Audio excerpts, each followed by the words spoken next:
जळगावातून एक विचित्र अपघात घडलेला आहे। घराच्या अंगणात उभ्या असलेल्या 5 महिलांसह 2 चिमुरड्यांना भरधाव कारने उडवलं।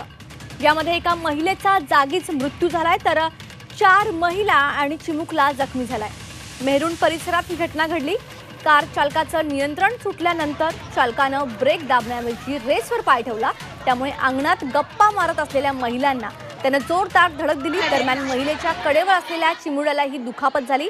या घटनेनंतर जमावाने कार चालकाला चांगला चोप दिला। जळगावमध्ये असा हा कारचा विचित्र अपघात पाहायला मिळाला।